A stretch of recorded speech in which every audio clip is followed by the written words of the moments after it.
గణపతి శోభాయాత్రకు ఉత్సవ నిర్వాహకులు ఏర్పాటు చేస్తున్నారు. అందులో భాగంగా 70 అడుగుల సప్తముఖ మహాగణపతిని తరలించే భారీ ట్రక్ పనులు పూర్తవుతున్నాయి.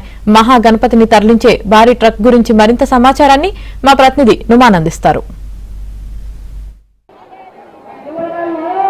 ఖైరతాబాద్ మహాగణపతి నిమజ్జనం శోభాయాత్రకు సంబంధించినటువంటి ఏర్పాట్లను దాదాపు 2 రోజుల ముందుగానే ఖైరతాబాద్ గణేష్ ఉత్సవ సమితి ప్రతినిధులు ప్రారంభించారు. సో అందులో భాగంగానే రేపు పూర్తిగా ఏదైతే దర్శనాలు నిలిపివేసి ఏదైతే షెడ్ తొలగింపు దాంతో పాటు ఏదైతే వెల్డింగ్ ప్రక్రియ ఇదంతా చేసే విధంగా కూడా ప్రత్యేకంగా ఏర్పాట్లు చేస్తారు. అందులో భాగంగా దాదాపు 2 రోజుల ముందు నుంచే ఏదైతే నిమజ్జనానికి సంబంధించినటువంటి శోభాయాత్ర ఏర్పాట్లు చేస్తున్నారు. సో ఇప్పటికే ఇటు ఖైరతాబాద్ మహాగణపతిని తరలించేటటువంటి తీసుకువెళ్ళేటటువంటి టస్కర్ భారీ వాహనం కూడా ప్రస్తుతం చేరుకుంది. సో ప్రస్తుతం మనం చూడొచ్చు ఏదైతే ఈ వెహికల్ లోనే ఈ టస్కర్ లోనే విజయవాడ నుంచి వచ్చింది. సో ప్రత్యేకంగా ప్రతి ఏడాది కూడా ఖైరతాబాద్ గణేశుడికి నిమజ్జనం శోభాయాత్ర కోసం ఈ వెహికల్ లో వాడుతుంటారు. సో దాదాపు 70 అడుగుల ఎత్తులో ఉన్నటువంటి ఈ ఖైరతాబాద్ గణేశుడి నిమజ్జనంలో సో ప్రతిసారి కూడా ఇదే వాహనాన్ని వాడుతూ ఉంటారు శోభాయాత్ర కోసం. అందుకు సంబంధించి దాదాపు 2 రోజుల ముందు నుంచే పూర్తిగా ఈ వెల్డింగ్ ప్రక్రియ అనేది ప్రారంభించారు. ఈ వెల్డింగ్ అంతా కూడా దాదాపు ఒక 40 మంది వెల్డింగ్ సంబంధించినటువంటి ప్రతినిధులతో బృందంతో ఇదంతా కూడా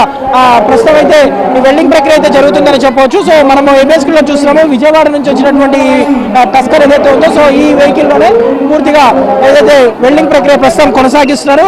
దాదాపు పెద్ద ఎత్తున కూడా డే అండ్ నైట్ కూడా వెల్డింగ్ చేస్తున్నారు. ఎందుకంటే ఖైరతాబాద్ మహాగణపతికి సంబంధించినటువంటి మండపాన్ని తొలగించిన తర్వాత అక్కడ ఏదైతే రాడ్ సంబంధించినటువంటి కట్టింగ్ అంతా జరుగుతుంది. ఆ కట్టింగ్ ప్రక్రియ పూర్తయిన తర్వాత ఖైరతాబాద్ మహాగణపతిని తీసుకొచ్చి నేరుగా ఏదైతే క్రేన్ సహాయంతో ఈ వాహనం మీదనే పెడతారు. సో ఇక్కడ పెట్టిన తర్వాత పూర్తిగా వెల్డింగ్ ప్రక్రియ అనేది జరిగింది. సో ఈ వెల్డింగ్ అంతా జరగడానికి కూడా దాదాపు 4-5 గంటల వరకు సమయం పడుతుంది. కాబట్టి ప్రతిసారి ఒకంత భక్తులను దర్శనానికి అనుమతిస్తున్నటువంటి నేపథ్యంలో ఒకంత ఇబ్బందులు ఉన్నటువంటి నేపథ్యంలో సో ఆ దర్శనాన్ని పూర్తిగా నిలిపివేసి 24 గంటల ముందుగానే పూర్తిగా ఏదైతే ఈ వెల్డింగ్ చేపట్టే విధంగా కూడా ఇప్పటికీ పనులు ప్రారంభించారు. ఎందుకంటే ఈసారి 70 అడుగుల ఎత్తులో ఖైరతాబాద్ మహాగణపతి ఉన్నారు. పూర్తిగా పర్యావరణ హితమైనటువంటి మట్టి గణపతిని తయారు చేశారు కాబట్టి సో ఇదంతా పెట్టడానికి కూడా పెద్ద టాస్క్ కొంత ఇబ్బందిగానే ఉంటుంది. సో దీనికోసం ప్రత్యేకంగా ముందుగానే బృందాలను ఏర్పాటు చేసి వెల్డింగ్ ప్రక్రియను అయితే ప్రారంభించారు. సో క్రేన్ సహాయంతో ఖైరతాబాద్ గణేశుడిని ఈ టస్కర్ మీద పెట్టిన తర్వాత పూర్తిగా ఏదైతే వెల్డింగ్ మరోసారి చేస్తారు. సో వెల్డింగ్ అయిన తర్వాత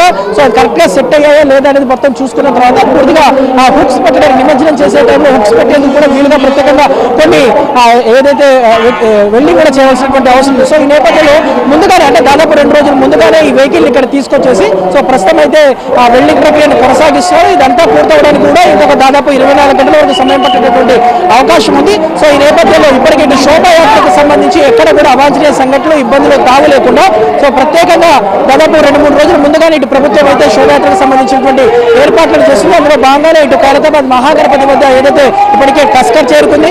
సో ఆ భారీ వాహనం ద్వారా ఈ ట్రక్ మీదనే పూర్తిగా ఖైరతాబాద్ గణేష్ శోభాయాత్ర ఉండనుంది. సో ఈ నేపథ్యంలో ఇప్పటికీ ఇటు వెల్డింగ్ ప్రక్రియను కూడా ఇక్కడ ప్రారంభించారని చెప్పొచ్చు. వీడియో జర్నలిస్ట్ అజయ్తో నుమాన్ ఆంధ్రజ్యోతి ఖైరతాబాద్.